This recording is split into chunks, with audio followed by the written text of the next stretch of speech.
qui est animatrice du troisième axe, avec ses brins, donc d'autres aussi collègues. On a récemment monté un truc assez extraordinaire avec des paléo.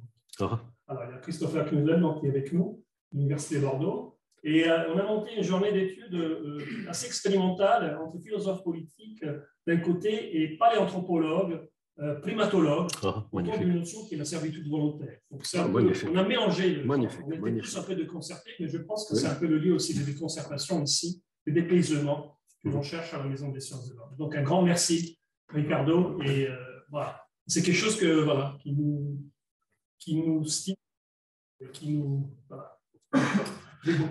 Merci beaucoup. Bon, merci Sandro pour ces mots d'introduction. Je suis évidemment très très content d'être ici, de voir que l'AMSH de Bordeaux prend ses ailes sous la direction dynamique de Sandro Landi et de l'équipe scientifique qui l'accompagne. Donc c'est pour moi un grand plaisir d'être auprès de vous. Effectivement, comme l'a dit Sandro, il s'agit d'une thématique de recherche. Bonjour. Je t'avais pas vu. Bonjour Alain. Donc c'est une thématique de recherche qui va un peu au-delà de ce que je fais, moi et Aritz faisons habituellement. Donc c'est un terrain de recherche qui se situe entre l'archéologie et la linguistique. Et il y a deux points, deux éléments d'intérêt dans le mieux des cas où il y aura des éléments d'intérêt pour moi dans cette présentation. La première, c'est de voir dans quelle mesure tout ce que nous avons appris sur les langages, sur les propriétés qu'on pourrait appeler de dessin. Bon, le mot dessin en français, ça peut être d'autres connotations, mais ce que serait en anglais de design features of language peut nous permettre d'apprendre sur des vestiges archéologiques qui seraient en relation avec les capacités cognitives des gens, dans ce cas du paléolithique supérieur. C'était des gens comme nous. Mais en tout cas, il est très difficile de faire parfois parler l'évidence archéologique pour des questions qui relèvent des sciences cognitives, et en particulier sur le langage. Et ce que nous allons présenter, ce que je vais présenter aujourd'hui au nom de Aritz et moi-même, c'est un essai pour essayer de percer, disons, les vestiges qui pourraient être en relation avec les langages et tirer certaines conséquences de ça. Ça, c'est une partie de la présentation. L'autre point d'intérêt pour moi concerne très concrètement le bilinguisme.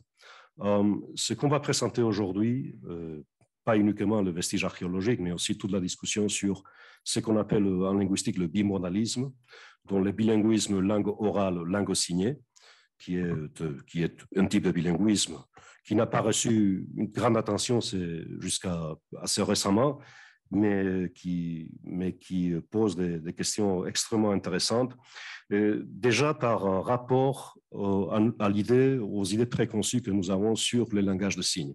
Normalement, dans le monde occidental qui est le nôtre, une langue de signes, c'est quelque chose qui est directement associé à un problème, à un déficit.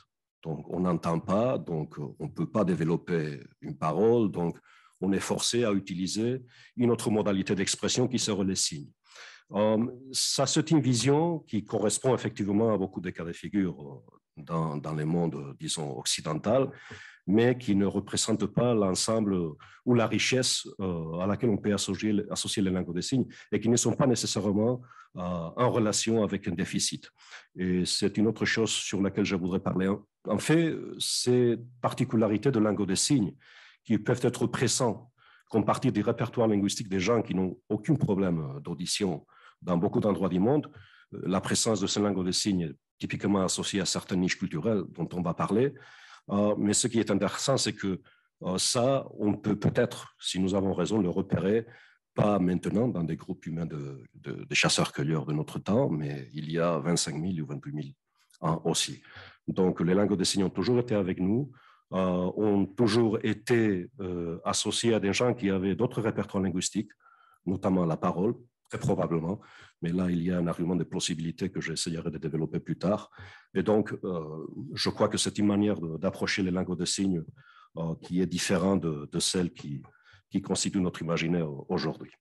Bon, la question générale qu'on se pose par rapport au reste, aux vestiges archéologiques qui pourraient nous éclairer sur la vie mentale ou spirituelle des populations humaines qui ont vécu il y a plusieurs milliers d'années, c'est bon, qu'est-ce qu'on peut tirer, comment est-ce qu'on peut rentrer, dans quelle mesure on peut rentrer dans le monde mental ou spirituel des gens qui nous ont précédés, qui nous ont laissé des traces sur lesquelles on ne peut que s'appuyer très, très indirectement. La question concrète à laquelle je voudrais donner le problème concret qu'on va se poser et auquel on va essayer de donner une réponse, c'est qu'est-ce qu'on peut arriver à savoir à propos des capacités cognitives abstraites comme le langage au sein de ces populations qui ne laissent pas, apparemment jusqu'ici, on a conclu qu'ils ne laissent pas des traces concrètes. Bon, pour aborder ces questions, on va travailler sur 3 axes différents. Alors déjà, il s'agit de réunir l'information archéologique disponible pour les humains anatomiquement modernes dans ce cas, d'utiliser ce que nous savons à propos des groupes humains qui auraient aujourd'hui ou qui vivraient aujourd'hui sous des conditions similaires à celles des populations qu'on examine, comme une clé d'interprétation de cette information. Et pour le langage, d'utiliser ce que nous avons sur les propriétés du langage humain comme un outil d'identification des traits apparentés au langage qu'on pourrait trouver dans le registre archéologique. Donc, on va essayer de faire converger ces 3 éléments dans une interprétation concrète d'un phénomène qui relève du monde de la figuration abstraite. Donc, normalement, quand on se pose des questions sur la vie spirituelle, artistique, mentale des populations qui nous ont précédées au Paléolithique supérieur, bon, on est typiquement confronté à l'art figuratif. Voici, par exemple, une image formidable de la cave de Chauvet.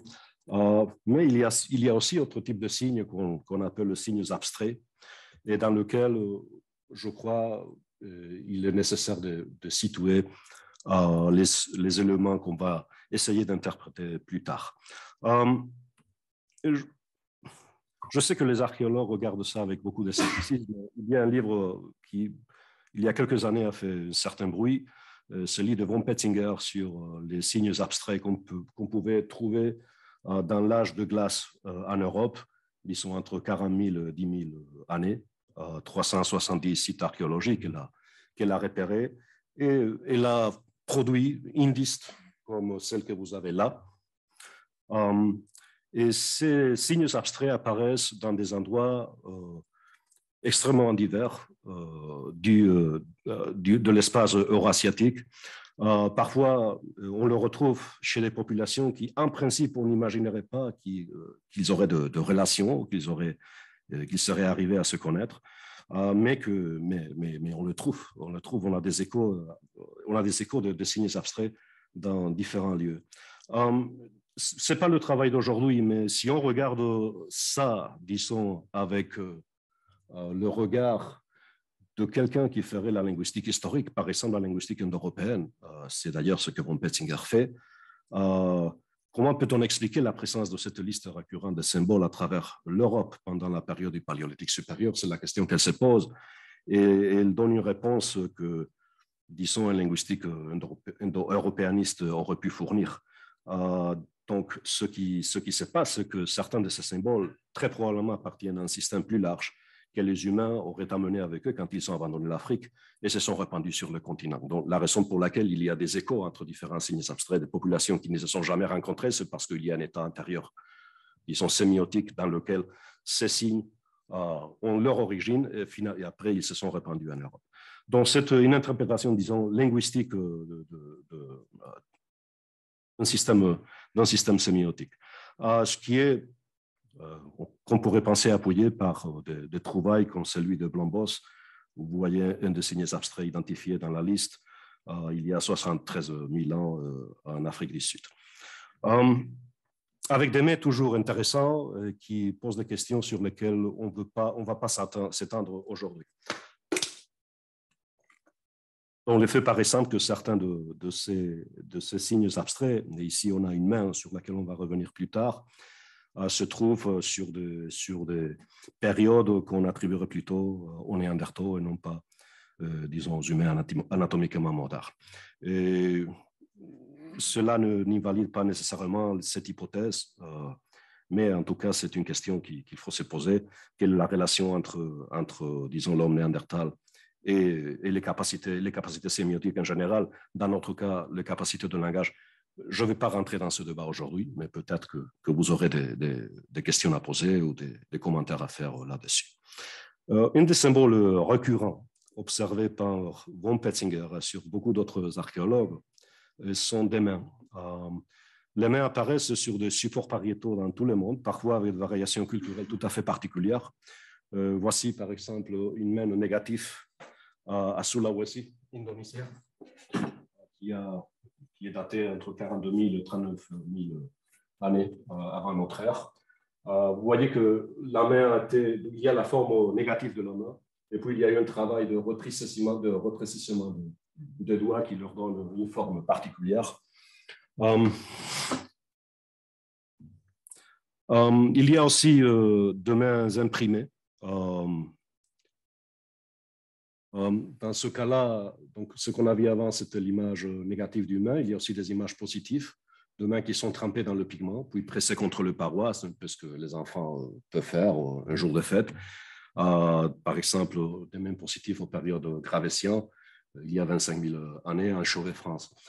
Il y a très peu de représentations humaines dans l'art pariétal, les mains étant clairement une exception. Donc, il y a une iconologie associée aux mains qui est très riche pendant tout le paléolithique supérieur et en particulier pendant la période gravétienne qu'on va discuter. Il y a après, donc on a vu Sulawesi, mais effectivement des pochoirs, donc de mains négatifs, dans lequel on crée la silhouette d'une main en le posant sur le paroi et en soufflant parfois du pigment de diverses couleurs sur la main. Et ça vous donne la silhouette d'une main avec un fond du couleur du pigment. Voilà, par exemple, je ne sais pas si vous le voyez bien, c'est la Cova de las Manos à Patagonia, où il y a des mains positives et négatives. C'est une paroi extraordinaire, comme vous voyez. Ce n'est pas la période gravétienne, c'est beaucoup plus récent. Mais bon, je l'ai ici parce que c'est magnifique. Oui. Si je me souviens correctement, je peux me tromper, c'est environ 5000 années. Oui, même plus récent peut-être. Ouais. Ouais. Je viens à ce que je voulais traiter aujourd'hui avec vous. Ce sont les mains négatifs qu'on trouve à Gargas. Donc, par rapport aux mains que nous avons vues jusqu'ici, en Patagonie, en Sulawesi et dans d'autres endroits, vous voyez qu'ici, les mains ont une particularité morphologique. Je ne sais pas si vous repérez ce que ça peut être, quelqu'un, par rapport à une main comme ça. Est-ce qu'il y a des éléments ici qui vous choquent ou qui vous paraissent particuliers? Okay. Bon, les mains ne semblent pas être complets. Donc, il semble être des mains comme ça, comme ça.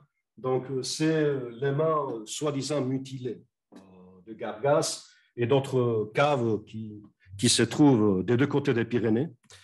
À Fuente del Trucho à Huesca aussi, par exemple, vous voyez, ce ne sont pas de mains complètes. Il semble que les phalanges manquent. Donc, ce n'est pas une main complète. Donc, les mains complètes sont quelque chose qu'on retrouve partout dans le monde. On a vu un exemple de Sulawesi en Indonésie il y a 40 000 ans. On va continuer à retrouver les mains complètes jusqu'à la fin des gravétiens. Mais les mains mutilées sont une particularité qu'à ce jour, normalement on va en trouver d'autres, mais qu'à ce jour, on ne retrouve que des deux côtés des Pyrénées. Quand je dis Pyrénées, il faut être un peu plus... faut être un peu lax dans l'utilisation du terme, parce qu'on le trouve aussi à Cosquer, à Marseille, mais comme vous verrez après, pendant l'âge de glaciation, il y a 23, 24, 25 000 ans, Cosquer était relié par terre à la chaîne pyrénéenne, donc c'était à Marseille. Donc on peut imaginer que cela correspond à peu près au même terrain à l'époque. Et vous voyez aussi que là, il y a deux doigts qui semblent être complets, mais il y a deux doigts qui sont rétrécis. Donc, de nouveau, on semble être devant une mutilation des phalanges. À Arberois, ici en Pays Basque, on ne le voit pas trop, mais c'est une autre main qui aurait cette forme-là, une forme très commune pour les mains soi-disant mutilées. Donc, il manquerait toutes les phalanges de la main.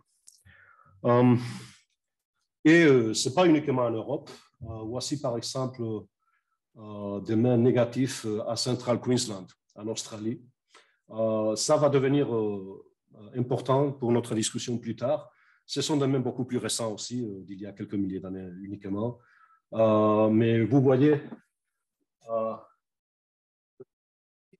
si vous regardez de près les mains, évidemment les phalanges manquent, mais on a l'impression qu'on se retrouve non pas auprès de mutilations, mais plutôt sur de pliage des doigts. Ici, c'est très clair parce que la représentation est plus riche, c'est aussi plus récent que ce que nous avons pu voir. Et c'est d'ailleurs l'idée qu'on va essayer de pousser pour ces mains qu'on vous a présentées. Voilà les datations des mains négatives mutilées sur les grottes dans lesquelles ils sont parus. On a surtout Gargas, Cosquer, Fuente del Salín, Fuente del Trucho qui n'est pas ici, mais dont la datation est à peu près la même. C'est là où ils sont concentrés la plupart de mains négatives. Il y a quelques mains comme ça, voilà, très peu sur Arcis-sur-Cure, sur Pêche-Mer, sur d'autres sites. Mais disons que l'important, le gros de mains négatives, se situe des deux côtés des Pyrénées. C'est ici où je dois faire un changement de document. J'espère que je vais me débrouiller. Oui. Magnifique, magnifique, Alexandre, merci. Donc, je dois lever ça d'abord. D'accord. Très bien, ça, on a ce document. Et Bordeaux 2, oui. Magnifique, ça, on peut... Est-ce qu'on peut l'agrandir ou pas? Normalement, oui.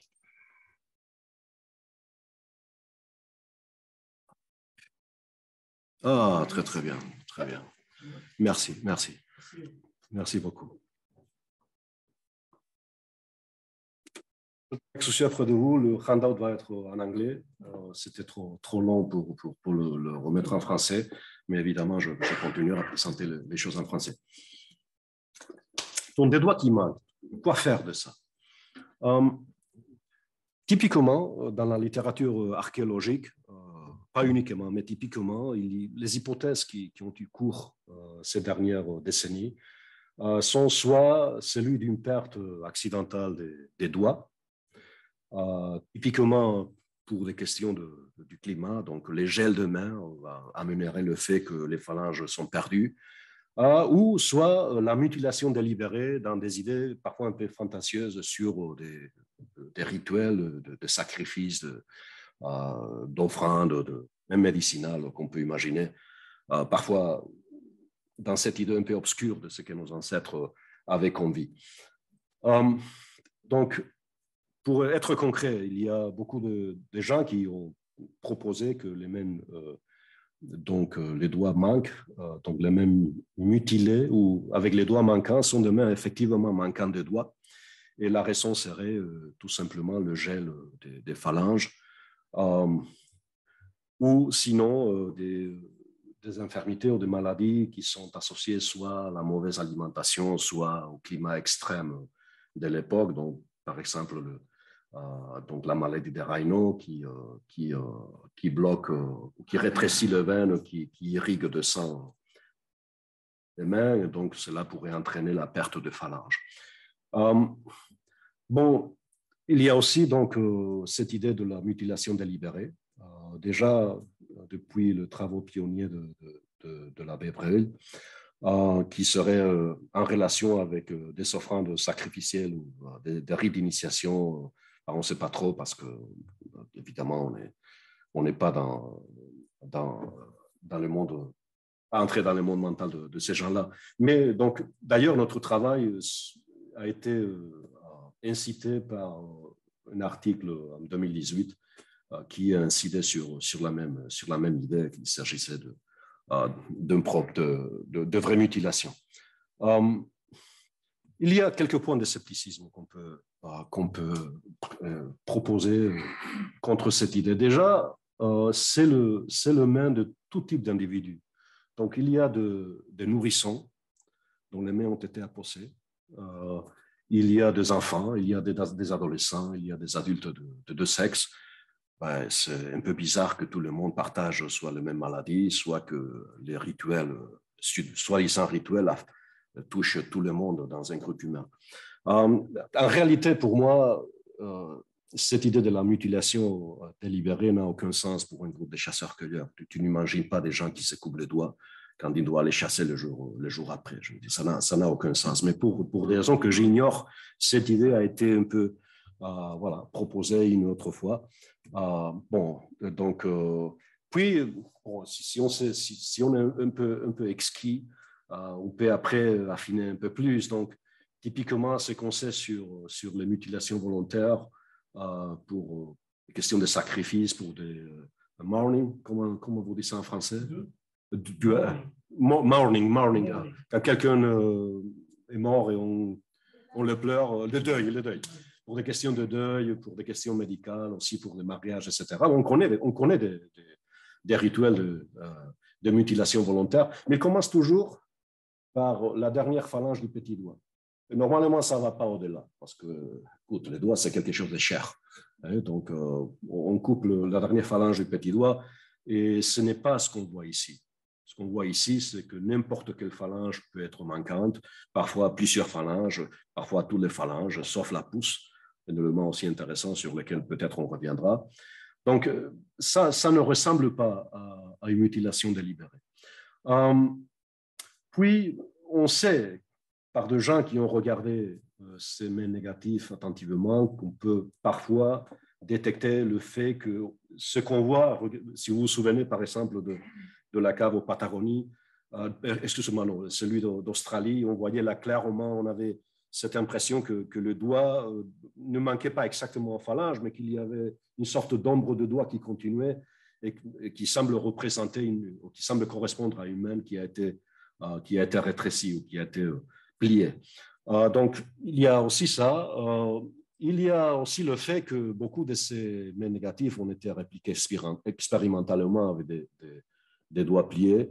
Et puis, pour moi, il y a d'autres éléments qui parlent très clairement contre l'idée qu'il y a un cas de perte de phalange massive. C'est le fait que dans le même cas, on retrouve ce qu'on appelle de traces digitaux.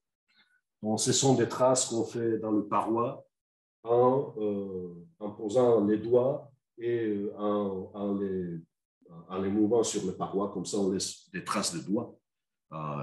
Et là, tous les doigts qui apparaissent. Donc, soit les gens qui n'avaient pas de doigts faisaient ça et les autres faisaient des traces digitaux, soit il n'y a pas un problème de phalange manquante. C'est tout simplement une manière de montrer des doigts pliés.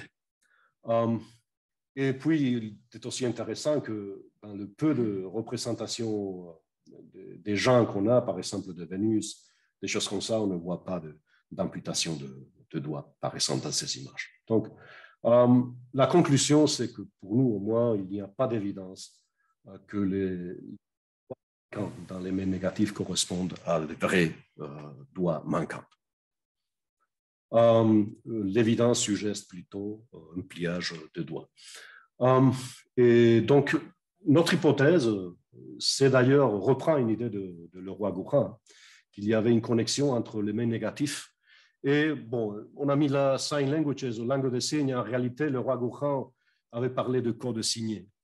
Il faut rappeler que tout ce que nous savons, tout le travail qui a été réalisé sur les langues des signes commence, disons, dans son époque moderne, avec le dictionnaire de Stokoe en 1965. Donc, le roi Gourhan, très probablement, on n'avait pas entendu parler de ça. Il a été publié aux États-Unis et on a dû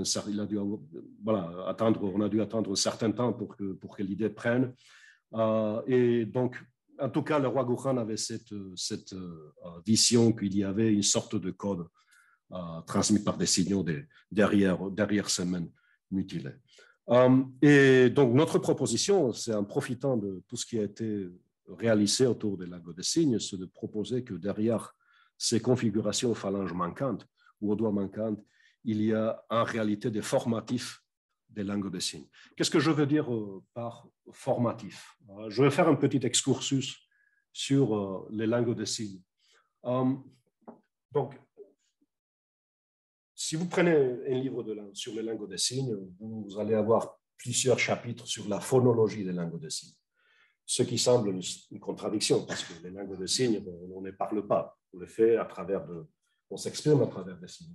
Donc, phonologie, dans le cas des langues de signes, est en relation avec une idée un peu abstraite de ce qu'est la phonologie. Donc, la phonologie, disons, dans son interprétation commune, c'est quelque chose qui est lié à la parole. Mais il y a une autre manière de le voir qui vient des travaux séminaires de Martinet et qui est cette idée de l'articulation, de la double articulation du langage. Donc, quand vous parlez, il y a des mots qui ont un sens, donc je ne sais pas, table, mais les sons qui constituent ces mots et qu'on peut réutiliser pour d'autres mots, eux, n'ont pas de sens. D'accord? Donc, la question, c'est si cette double articulation entre deux mots ou des signes qui ont du sens et des éléments qu'on utilise pour l'exprimer et qu'on pourrait utiliser pour d'autres signes mais qui n'ont pas de sens, cette double articulation existe aussi dans les langues de signes. Et donc, ce qu'on connaît de la phonologie de langue de signes ces 30 dernières années, c'est que c'est une phonologie extrêmement riche. D'un point de vue abstrait, c'est absolument parallèle aux langues parlées. Donc, quand je parle de formatif, je parle de cette partie de la phonologie abstraite qui constitue à l'utilisation de certaines formes d'expression. Donc, quand vous produisez un signe en langue de signes, il y a plusieurs paramètres. Bon, je recommence avec la phonologie. Quand vous prenez, je ne sais pas, un paire minimal comme don et ton en français, donc c'est un part minimal, il y a un son qui fait la différence entre un et l'autre, et ce son ont des traits qui les distinguent. Par exemple, la différence entre D et T, c'est la sonorisation, si les cordes vocales sont vives ou pas. Donc, c'est un trait qu'on appelle sonorité. On peut imaginer d'autres, par exemple, je ne sais pas, entre P et B, entre P et C, par exemple, si l'air est stoppé ou pas. Donc là, on a des traits qui relèvent de la manière d'articuler les sons. Pour les signes, c'est pareil. Donc, il y a plusieurs éléments qui constituent un signe, de paramètres un peu comme en phonologie. Il y a la configuration de la main, d'accord? Qui peut être ça, qui peut être ça, qui peut être ça, qui peut être beaucoup de choses. Il y a la location dans laquelle vous articulez les signes, qui est typiquement une sorte de carré qui va depuis la tête jusqu'ici. Il y a le mouvement de la main. Donc, vous allez articuler parfois un signe avec une configuration manuelle, mais aussi avec un mouvement. Par exemple, je ne sais pas, voici pomme en langue de signes anglaise. Et ici, oignon. Donc, vous voyez que la place d'articulation est un paramètre qui permet de distinguer des noms. Donc, c'est un système de ce type. C'est un peu comme la phonologie, mais il est exprimé par des signes. Donc, ce que nous avons dans les parois, il ne faut pas l'oublier, ce n'est pas l'ensemble d'un signe. C'est un paramètre. C'est la configuration manuelle. Les autres paramètres, le mouvement de la main, le lieu où ça a été articulé, l'orientation de la main, qui sont des paramètres qui nous permettent de cerner un signe en langue de signes, ne sont pas là. En tout cas, dans tout l'ensemble de paramètres qui forment un signe en langue de signes, la configuration manuelle a toujours été considérée comme la fondamentale. Donc, si on doit, par exemple, chercher l'arbitrarité saussurienne dans un signe, c'est toujours la configuration manuelle qui va vous le donner. Si on essaye de rechercher dans l'articulation des signes, en langue de signes, quels sont les gestes qui se retrouvent, par exemple, quand vous faites un encéphalogramme qui se trouve, disons, dans les parties propres au langage, vous allez retrouver la configuration manuelle. Et il y a beaucoup d'éléments qui distinguent un peu la configuration manuelle comme un élément fondamental pour identifier un signe derrière.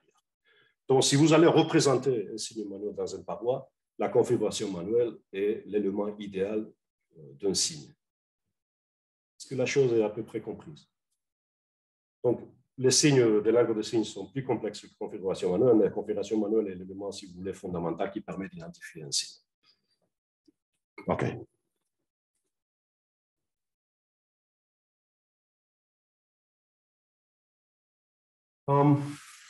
Mais tout ça peut paraître plausible, mais comment le montrer? Bon, ce que je vais présenter aujourd'hui, c'est deux types d'arguments très, très différents.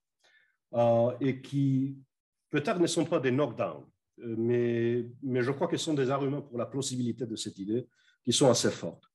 La première, c'est en réalité une question toute simple. Est-ce que les signes qu'on trouve dans les parois sont des signes qu'on produirait ou qu'on articulerait dans l'air? Imaginez par exemple, l'anatomie de notre main nous permet de faire certains gestes et pas d'autres. Donc si vous essayez par exemple de lever, c'est quoi ça, le majeur, on appelle le majeur, le doigt majeur, si vous essayez de lever ce doigt qui n'a pas un extenseur propre pour le mettre, disons, dans la verticale de la main, vous ne pourrez pas. C'est impossible parce que l'anatomie de la main ne vous le permet pas. Si vous avez une paroi, en revanche, vous pouvez le faire. Donc, le type de choses que vous pouvez faire en profitant de la présence d'une paroi pour produire des signes, donc vous donne un éventail de signes beaucoup plus large que ce que vous trouveriez dans l'air. Dans l'air, vous êtes contrainte par l'anatomie de la main. Donc, la question que nous nous sommes posée est toute simple. Si on imagine donc une sorte d'échelle de difficulté qui serait associée à l'anatomie de la main et que nous permettrait de distinguer des signes qui sont articulables dans l'air et des signes qui ne sont pas articulables dans l'air, donc est-ce que si on regarde le signe dans les parois, on trouve quoi? On trouve des signes qui ne sont articulables que dans l'air, ou est-ce qu'on trouve aussi des choses qu'on ne pourrait pas articuler dans l'air, mais pour lesquelles on pourrait utiliser les parois? Et la réponse est clairement, c'est uniquement les signes qui sont articulés dans l'air. La deuxième source d'évidence pour cette idée de langue de signes, c'est qu'on trouve même aujourd'hui, dans beaucoup de groupes de chasseurs-cueilleurs, cet type de bilinguisme dont on a parlé avant, c'est la bimodalité. Donc, beaucoup de groupes de chasseurs-cueilleurs ont deux langages. On a un langage parlé et ont un langage signé. Cela est clairement en correspondance avec leur mode de vie. Donc, si vous allez chasser, par exemple, vous pouvez imaginer tout l'intérêt d'une langue qui n'est pas parlée, mais qui est signée, par exemple. Évidemment, l'utilisation de langues signées va bien au-delà de la chasse. Donc, il y a le niche culturel inclut d'autres choses. Mais bon, de ça, je vais parler plus tard, je ne vais pas avancer sur ça. Mais il y a aussi de l'évidence ethnographique qu'on peut présenter en faveur de cette idée. Je vais commencer avec... c'est quelle heure? Parce que je ne voudrais pas trop parler d'anatomie. 17h05. 17h05. Oui, donc je vais avancer un peu. Donc, comme je dis, l'anatomie de la main vous permet de faire certaines choses. Il y a un travail relativement ancien en phonétique de Anne, c'était une thèse doctorale et puis d'autres articles, dans lequel elle proposait, je vais passer donc rapidement, ce qu'elle appelait the easiness of articulation score, donc une sorte d'échelle de difficulté pour l'articulation des signes, qui avait dans la partie la plus haute les signes qui ne sont pas articulables, c'est ça la limite, et dans la partie, disons, dans le bottom, dans la partie 0, il y a des signes qui sont faciles à produire. Et tout ça est en relation avec trois critères. Donc, si le doigt ont ou non pas un extenseur indépendant, si le trois doigts, ici le petit doigt, l'annulaire et le majeur, sont utilisés ensemble, parce qu'ils bon, sont associés à notre extenseur.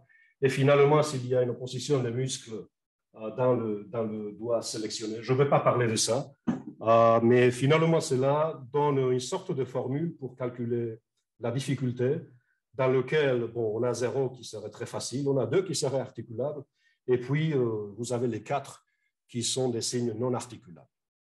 Bon, donc, qu'est-ce qu'on a à Gargas? Prenez par exemple les dessins que le roi Gohan a fait en 1967, et vous voyez, donc, ça c'est le nombre d'attestations des mains. Donc, il y a 44 pour ça, il y a 12 pour ça, 13 pour C, mais vous voyez qu'il y a certaines avec un croix. Ce sont les mains qui ne sont pas attestées, mais le roi Gohan avait dit, bon, je vais proposer certains autres mains, voir s'ils sont là ou pas. Vous pouvez essayer de faire ça, par exemple. Si vous essayez de faire ça, ce n'est pas évident.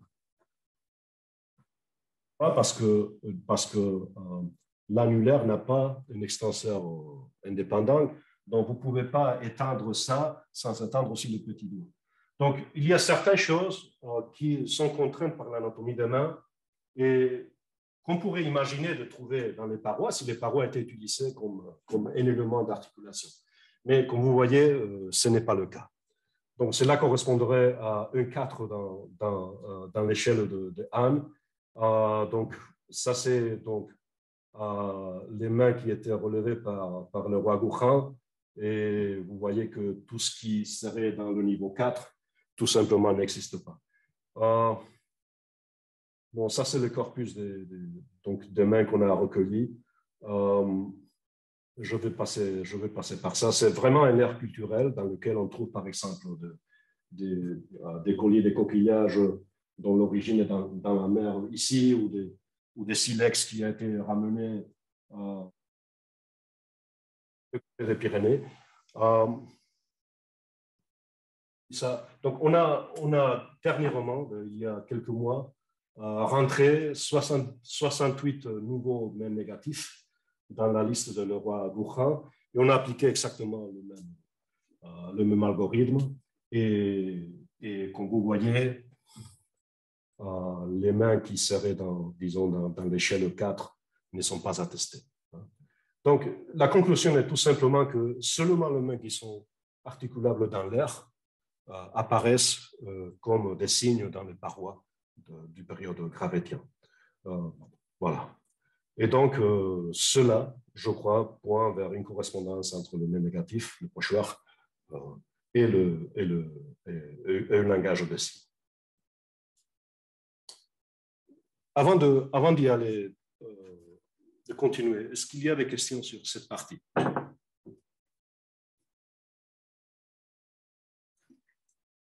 Bon. D'accord, donc, langue de signes, mais quelle langue de signes? Quel type de langue de signes? Bon, voici une petite typologie de langue de signes telle qu'on les connaît aujourd'hui. Oui, vas-y. Oui. D'accord.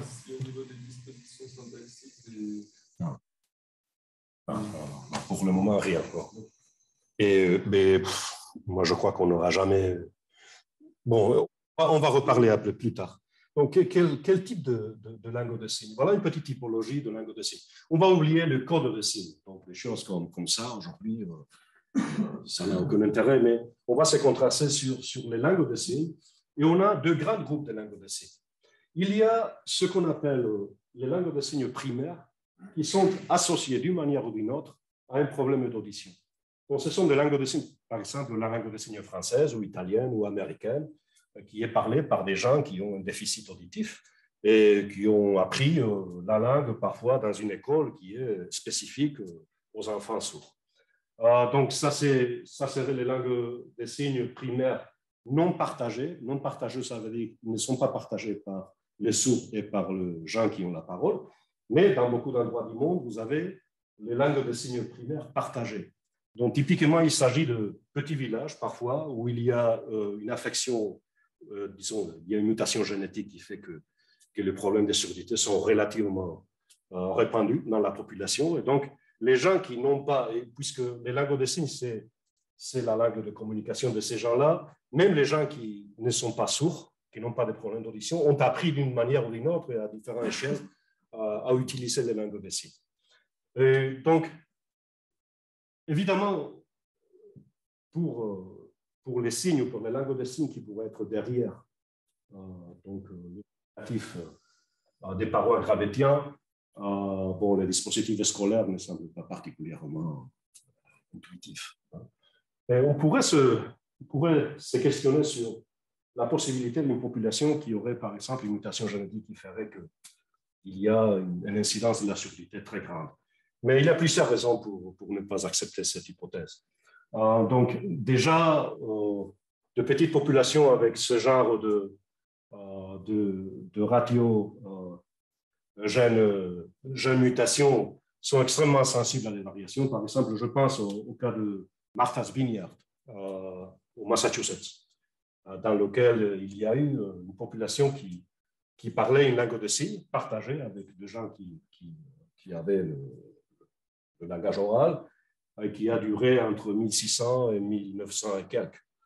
Parce qu'avec l'arrivée des nouveaux gens à l'île, bon, rapidement, disons, les ratios de jeunes et de mutations ont changé radicalement et la langue a disparu. Ici, on est en train de parler d'un phénomène qui s'étend pendant plusieurs milliers d'années. Donc, c'est un cas de figure trop instable, trop fragile pour pouvoir les considérer. On ne peut pas l'écarter absolument, mais je crois qu'on n'est pas là. On est plutôt ici. Donc, c'est quoi les langues de signes alternatives? Ce sont des langues de signes qui sont parlées par des gens qui ont aussi une langue orale. En Australie, ça peut être le pita-pita, donc des gens qui parlent le pita-pita dans le nord de l'Australie, mais qui ont aussi une langue de signes qu'ils utilisent dans certaines occasions, soit pour la chasse, soit pour raconter des histoires anciennes de la tribu, soit pour le deuil, par exemple. Donc, dans beaucoup de ces cas, quand quelqu'un meurt, le groupe humain qui est associé à la personne qui est morte ne peut pas prononcer aucun mot qui contiendrait un consonant du nom de la personne qui est décédée. Bon, si le nom est long, écoute, il faut se débrouiller autrement. Donc, dans ce cas-là, il y a les langues de signes qui viennent, et pendant la période de deuil, les gens évitent de parler oralement pour ne pas faire entrer des consonants qui appartiennent au nom du décédé, par exemple. Donc, il y a tout un niche culturel qui soutient l'utilisation de ces langues. Je crois qu'il est assez naturel de poser notre système de signes, notre langue de signes gravétienne ici.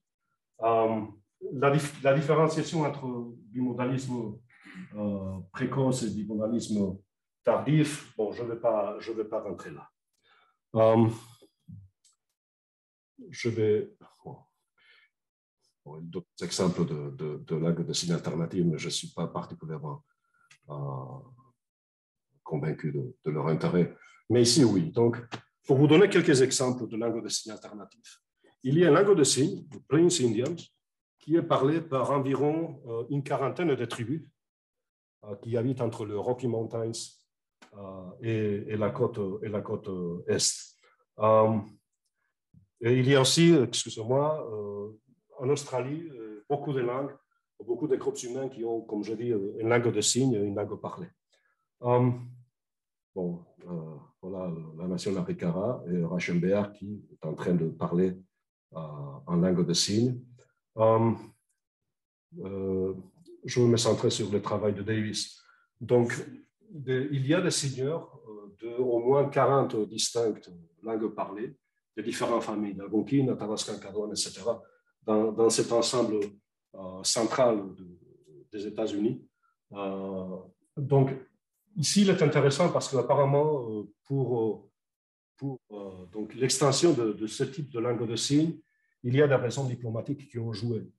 Donc, il s'agit des groupes humains pour lesquels l'identification de leur groupe se fait à travers la langue de leur père. Donc, quand tu rencontres quelqu'un qui appartient à une autre tribu, tu n'utilises pas la langue de cette autre personne parce que c'est une forme d'humiliation. Donc, dans ces contextes-là, apparemment, donc, il y a une langue de signes qui a été développée et qui est utilisée comme langue diplomatique tout au long de l'Amérique, de la part centrale de l'Amérique.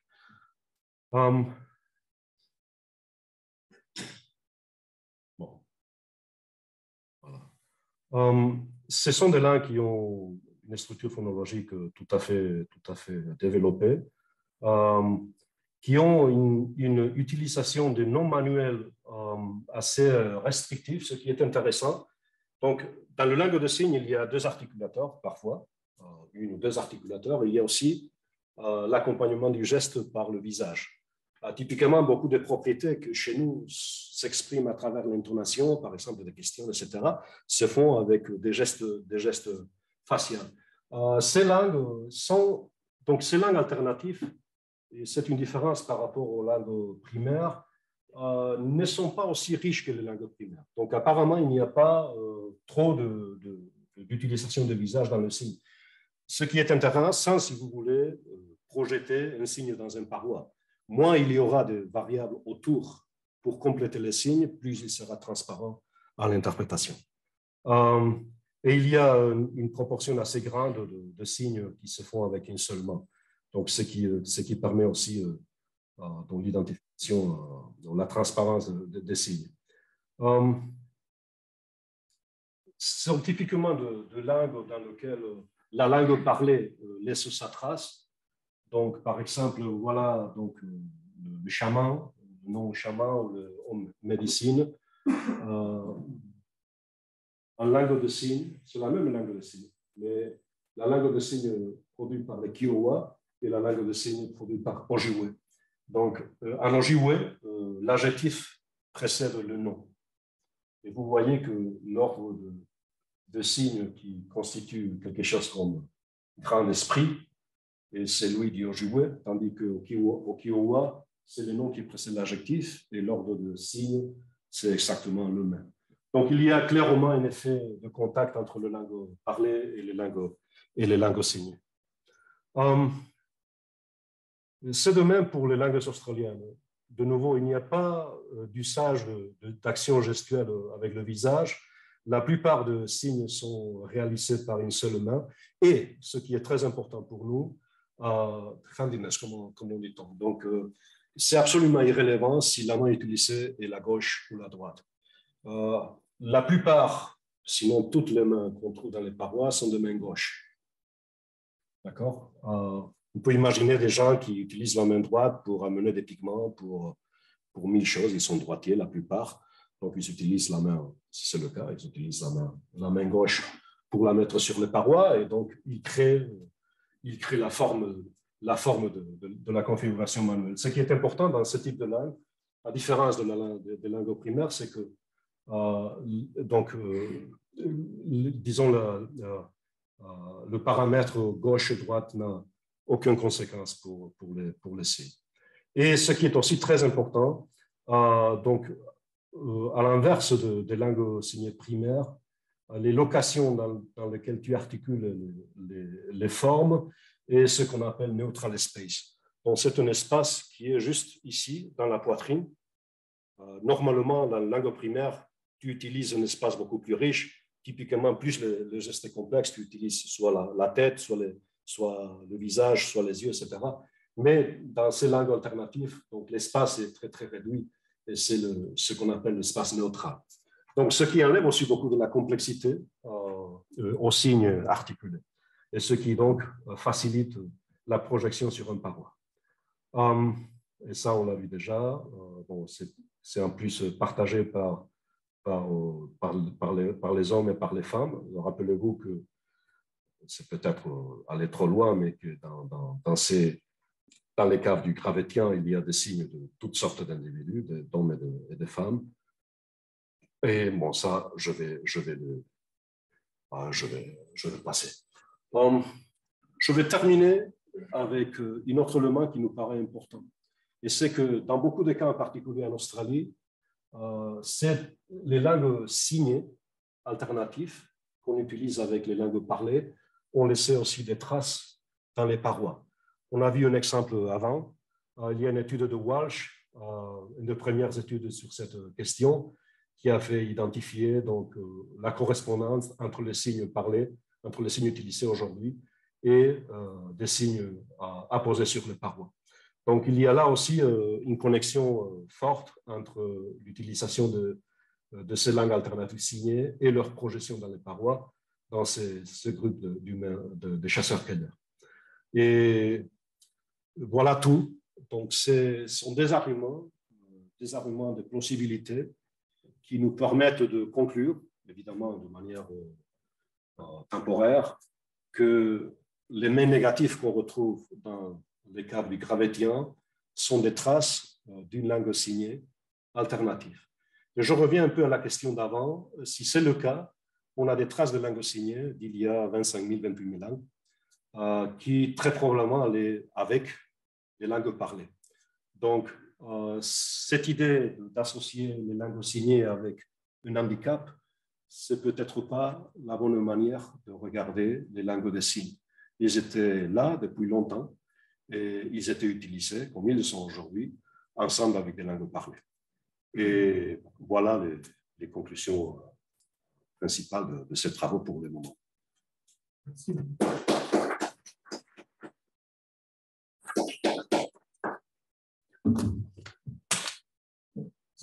Merci beaucoup, Ricardo. C'est un terrain de recherche qui ouvre aussi sous le troisième axe de la, tout à fait. de la Maison des sciences de l'homme, c'est-à-dire sous les humanités évolutives. Donc, c'est vraiment l'horizon idéal, l'horizon que l'on attendait. Personnellement, j'ai des questions aussi, mais je pense que la salle aussi, peut-être, je laisse d'abord la salle s'exprimer. Oui.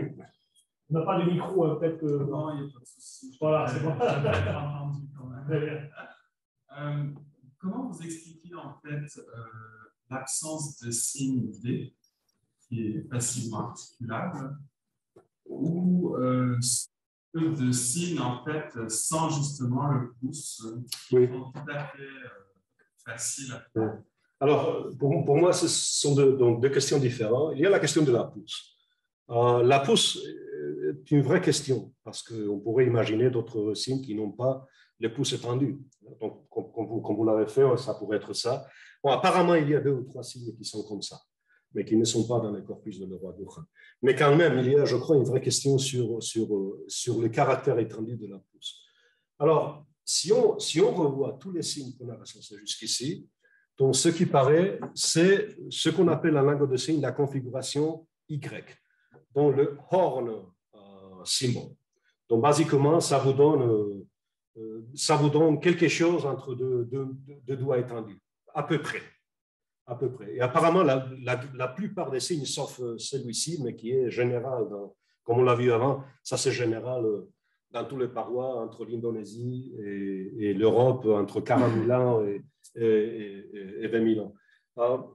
Mais ça, c'est quelque chose d'intéressant parce que du point de vue iconique, ça a apparemment une certaine correspondance dans le sens et est en relation avec des animaux. C'est ce que les gens qui commencent à faire un peu de linguistique de signes comparatifs vous diront.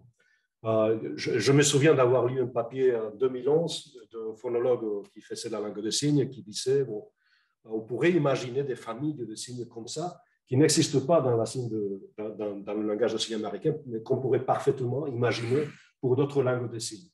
Bon, après, je n'ai pas suivi trop la chose, mais ça pourrait ressembler à ça.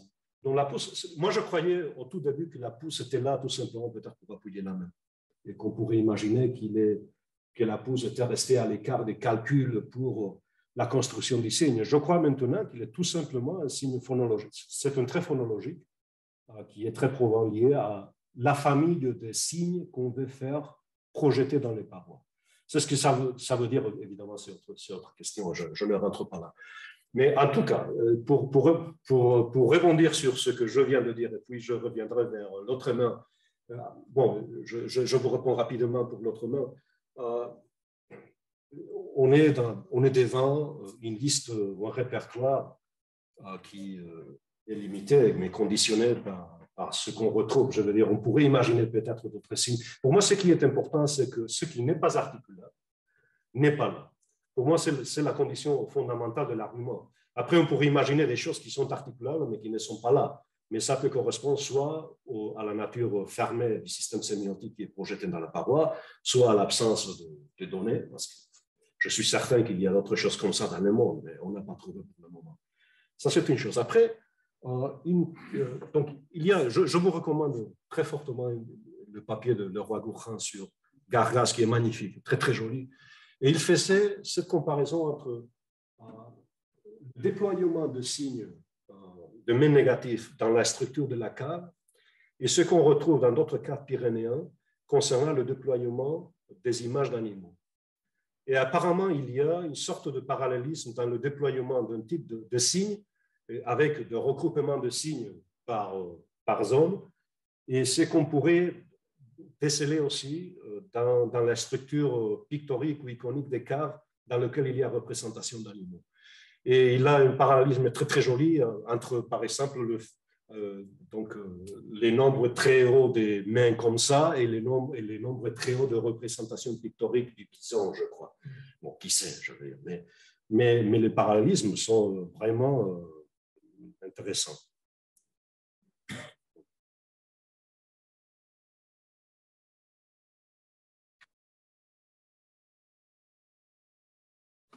Oui.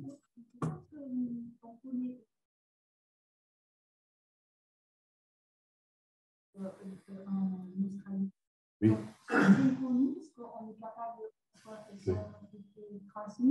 Oui. Bon, ils sont dans une situation piteuse hein. Mais malheureusement, parfois, on arrive à... Donc ils sont vivants. Il y a des études depuis les années 2010, en particulier, de Jennifer Green et d'autres gens qui sont dans notre projet. La dernière chose que je connais, c'est une thèse de master sur une de ces langues, sur la phonologie d'une de ces langues, 2020. Donc, il y a des choses, mais il y a deux problèmes. Déjà, les langues aborigènes australiennes, il est très difficile de trouver des gens qui y travaillent en Australie pour des raisons diverses. Parfois aussi parce qu'il est compliqué de rentrer dans la pratique du travail pour beaucoup de raisons. Et les langues de signes, pareil. Donc, il y a très peu de choses, mais il y a des choses, de plus en plus. Le problème, c'est que ce sont des langues qui sont au berge de l'extinction. Donc, le travail qu'on fera d'ici, dans les prochaines 10 années, ce sera le travail qu'on va avoir. C'est tout.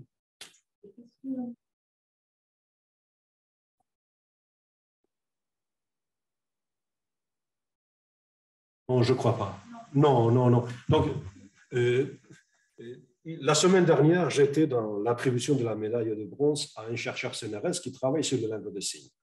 Donc, il y avait lui qui parlait en langue de signes, mais il y avait d'autres qui parlaient oralement. Et pour eux, il y avait une traduction simultanée en langue de signes italienne et langue de signes française. Ils sont très, très différents. Très différents. C'est comme ça dans la langue de signes. Il y a une variation dans la langue de signes qui est similaire à ce qu'on trouve dans la langue parlée. Donc l'idée de lier, disons, la relation forme-sens des langues australiennes aujourd'hui à ce que les choses pourraient être il y a 25 000 ans, je ne crois pas. En revanche, il y a quand même, les langues de signes ont une composante iconique assez forte. Et étant donné certains éléments des contextes qui pourraient être similaires pour des groupes de chasseurs-cueilleurs, peut-être que, par exemple, le signe horn, peut-être qu'on pourrait tirer quelque chose de ça, mais très peu, trop peu. Oui.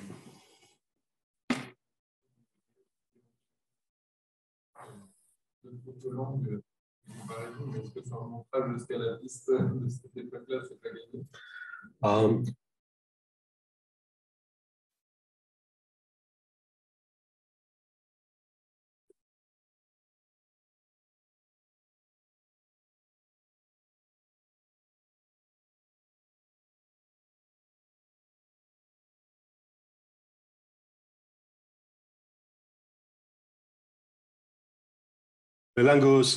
Pour langue de signes alternatifs, oui. Tu veux dire? Ah oui, tout à fait.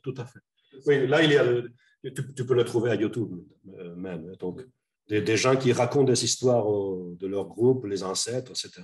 Ils utilisent la langue signée pour ça, ou parfois ils mélangent de langue parlée et de signes. Ouais.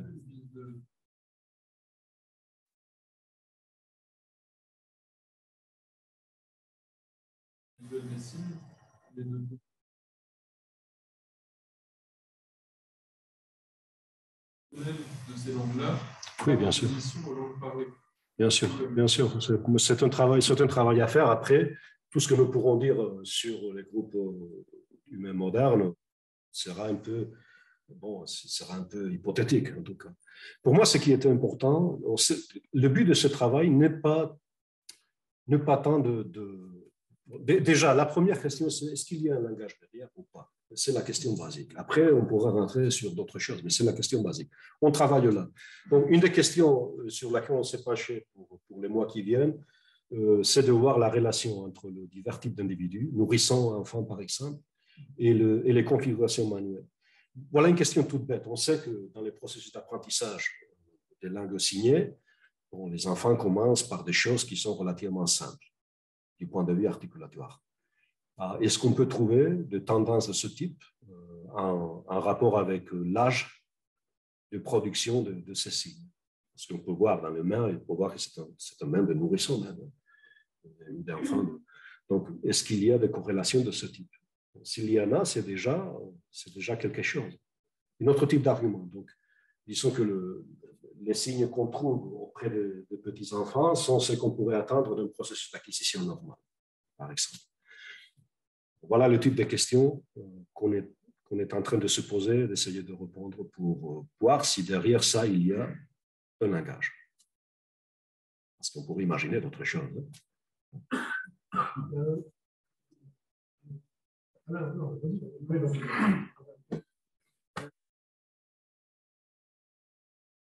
On voit plutôt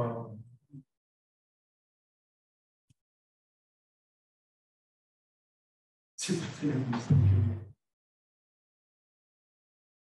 pour revenir à la question, il me semble qu'il y a quelques lumières négatives à Isturitz, il me semble. Isturitz, je ne crois pas. Peut-être oui, peut-être qu'il y a une main, c'est très très peu, oui. Je pense à ce moment parce que c'est une Europe, je crois, est connue pour avoir un très riche mobilier dans le sol. Oui. On n'en finit pas d'investiguer, on a tout. Oui, tout à fait. Alors, à Gargas, est-ce qu'on a trouvé des signes? Quel type de mobilier on aurait trouvé dans le sol, près des parois, notamment dans les parois extraordinaires? Il y a tout ces... Oui. Pas te répondre ça concrètement. Donc, oui, je n'ai pas. Des associations. Donc, si tu veux, avec les archéologues, on travaille, ils le savent, on travaille sur la base qu'il s'agit du même, disons, de la même fenêtre culturelle partout. C'est ce qu'on appelle le période. Donc, on trouve des points de gravette. C'est une sorte de pointe assez caractéristique qu'on trouve dans cette période. Et apparemment, ils sont apparentés. Donc, ce n'est pas très satisfaisant, mais on a trouvé assez pour pouvoir l'identifier comme une période X et qui rassemble l'ensemble de sites qui ont ces formes dans le parlement.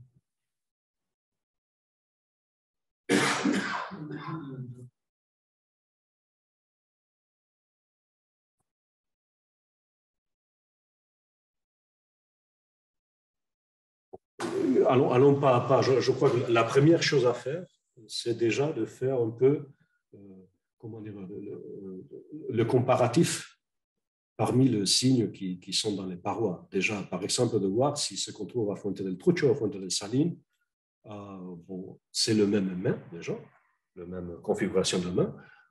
Donc, ce qu'on retrouve à Coscar, je crois que sont les mêmes qu'à Gargas, mais il faudra voir pour les autres mains. De voir, par exemple, si la corrélation entre âge, sexe et configuration manuelle est la même partout. Je crois qu'il y a un travail comparatif à faire déjà avec le corpus qu'on va extraire de différents caves. Déjà ça. Et après, on verra. Oui.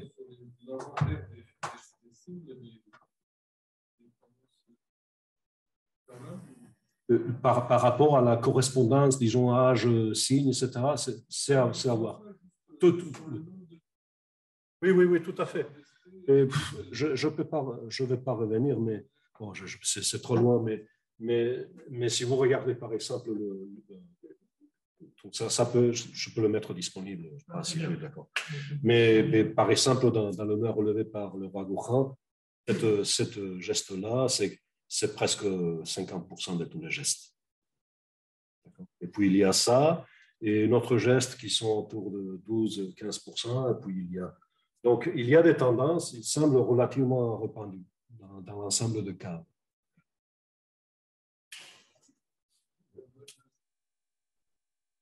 Comment? Oui, d'accord, oui, peut-être, oui, bien sûr, oui. Question naïve. Hein? Oui.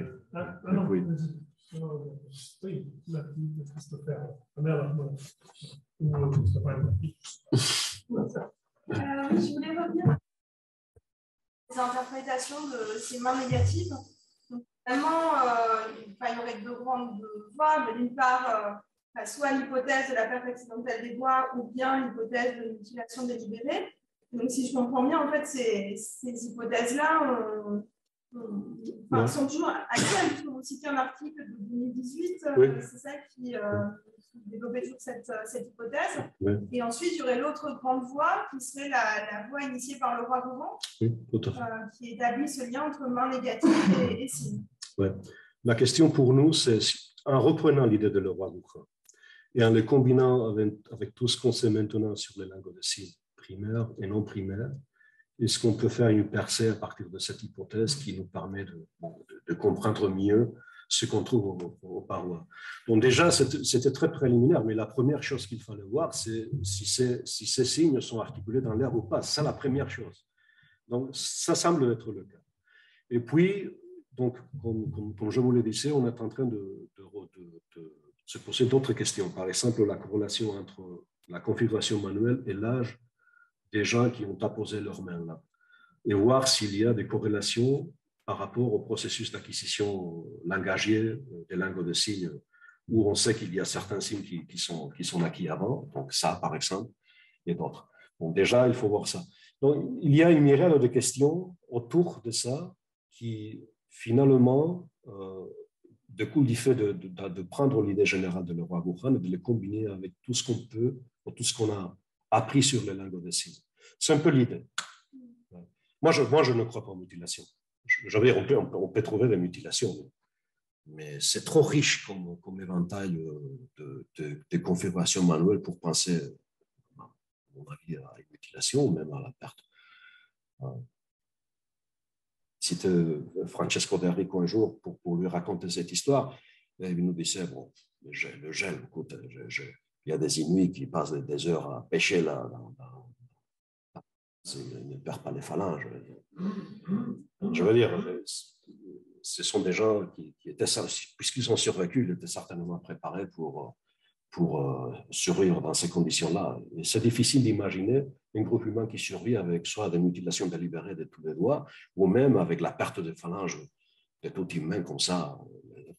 Il faut se souvenir que c'est le symbole le plus fréquent. Donc, je veux dire, si c'est une mutilation, c'est la perte de phalanges, c'est catastrophique. Mais bon, il continue là pour des milliers d'années, donc je crois franchement que ce n'est pas la bonne hypothèse. La question des capacités cognitives abstraites, ce serait un peu ça l'horizon. L'horizon n'est pas du tout de décoder la non, pas du tout. Langage, mais plutôt de donc, les capacités cognitives. Oui, capacité cognitive. Pour moi, c'est clair que ces gens sont comme nous. Donc, ce sont des hommes anatomiquement modernes. C'est nous. Ce qui m'intéresse, ça rebondit un peu sur la question qui était posée avant, c'est si c'est une langue de signes, en assumant que certains des scénarios ne sont pas possibles, ne sont pas plausibles par le simple fait d'une incidence de la surdité particulièrement grande dans ces populations, par exemple. Si ce n'est pas le cas, on est devant des groupes humains qui utilisent en même temps le langage parlé et le langage signé. Et cela correspond à certaines niches culturelles qui peuvent varier, mais qui a certaines régularités. Est-ce qu'on peut exploiter ça pour d'autres questions qui relèvent de la vie sociétale ou de la vie artistique ou de la vie mentale de ces gens-là? Voilà un peu l'horizon qu'on est en train de dégager pour notre recherche.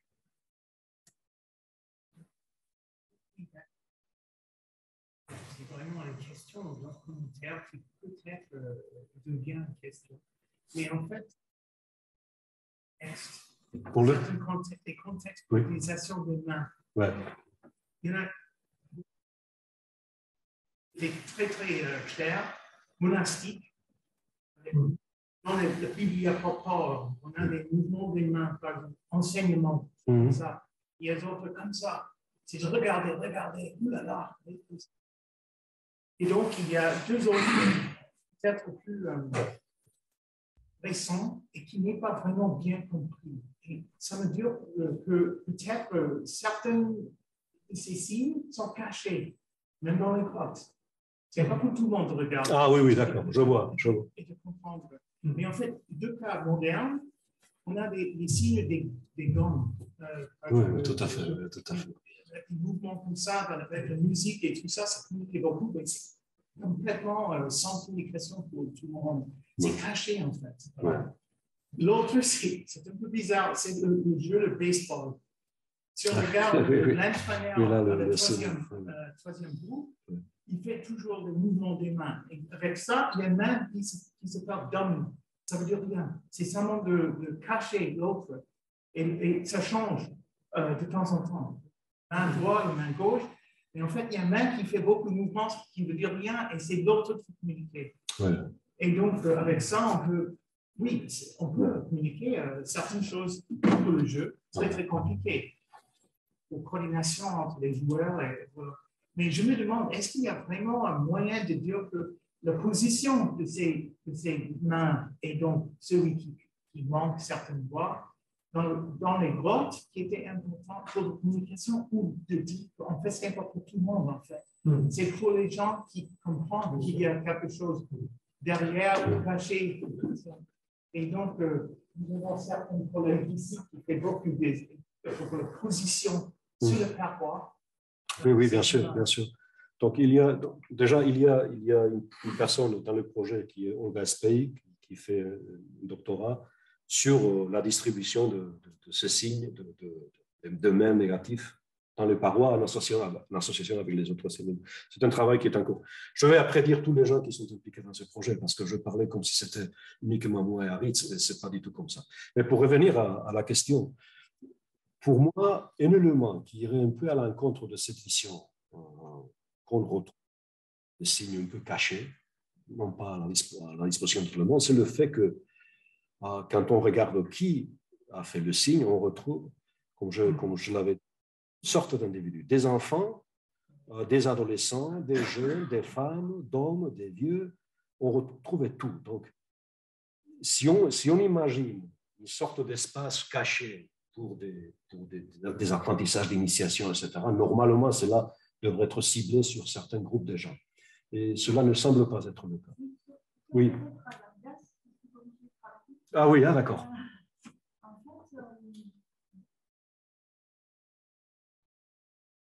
Oui. Oui.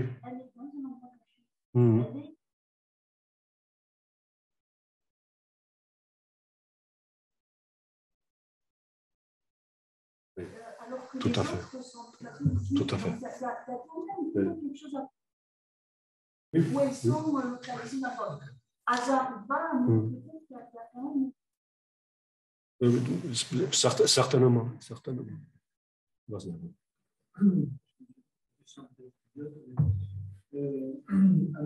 Je pense peut-être à Australie où il y a peut-être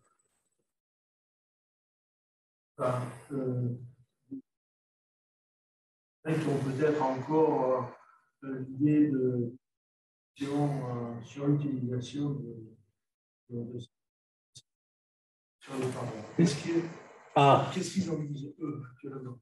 C'est une bonne question. C'est une bonne question. On s'imagine qu'il y aura peut-être aucun lien avec ce que tu nous as dit. Donc, est-ce qu'on a ça? Parce que ça renvoie à une autre question, mais que vous êtes sûrement posée. Pourquoi ces mains sur nos parents, sur la fonction? À ce jour, si je ne me trompe pas, non, mais c'est une question tout à fait pertinente. Si je ne me trompe pas, ce n'est pas d'actualité aujourd'hui. Je veux dire, les gens qui qui utilisent les langues signées ne vont pas au cave pour apposer les mains aujourd'hui. Cette liaison, que je sache. La lecture qu'eux en font, même si tu sais, on a fait ça avec je vais noter cette question parce que effectivement c'est très important. On demandait si tu pensais de lecture rupestre. Ça a été fait, je sais pas, il y a quelques années, par exemple, ça a été très intéressant de recueillir, si tu veux, leur interprétation de ces animaux sur les parois rupestres. Ouais. Donc, c'est une question très, très, très intéressante. La réponse est je ne sais pas. Je ne sais pas. Mais une autre chose pour laquelle j'ai rêvé, que j'ai rêvé de faire, c'est de faire passer ces mœurs à des gens avec des trucs, avec des encéphalogrammes. Est-ce qu'il y a la partie gauche du langage? Bon, je simplifie parce que c'est plus complexe que ça, mais est-ce qu'il y a des zones du langage qui sont activées uniquement par la présence de la confirmation manuelle ou pas? Ah, ça serait intéressant de faire ça. Mais bon, attendons déjà à voir tous les corpus, etc. Donc, hein.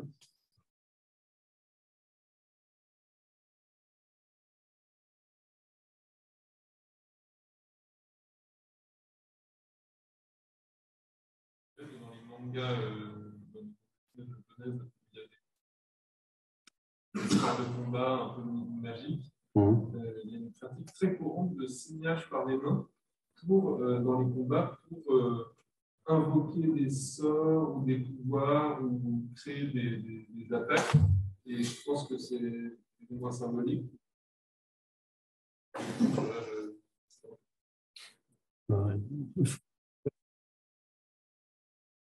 Est-ce qu'il y a une attestation de ces signes? Est-ce que les Indiens d'Amérique du Nord, par exemple, ils utilisaient ces signes? Non. Ils traduisent les noms oraux. Ils traduisent les noms oraux avec les signes. Un usage compréhensible de l'imposition sur des paroles. Ah oui, oui, bien sûr. De mémorisation.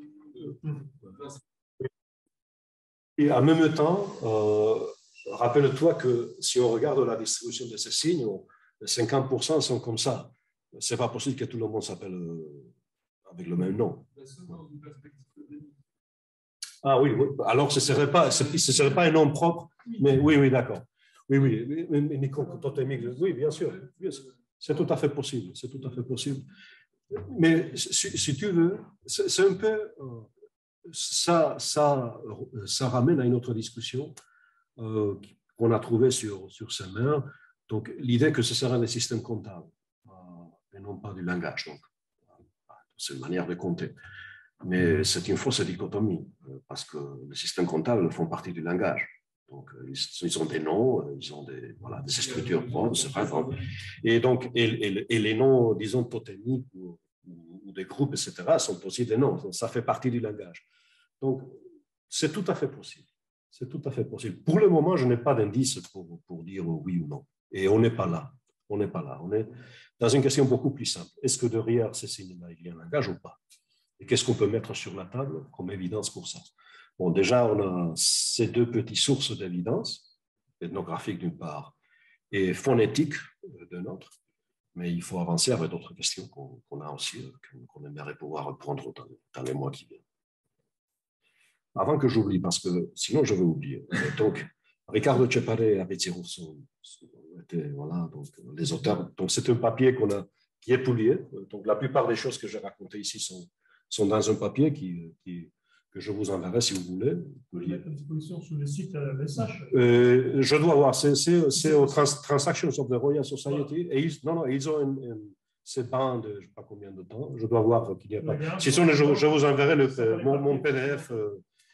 Donc, je peux envoyer ça. Mais en réalité, derrière, donc il y a un projet ANR qui a démarré il y a quelques mois, dans lequel qui est porté par Aritz et qui rassemble donc, Diego Garate à l'Université de Cantabrie, donc un archéologue, et Verónica Fernández, une doctorante de l'université.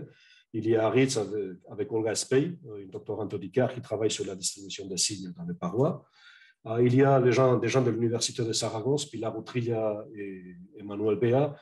Il y a les gens de l'UMR Trace à Toulouse, donc Pascal Fouché et Christina San-Juan-Fouché, ils gèrent le Gargas, aussi au ministère de la Culture.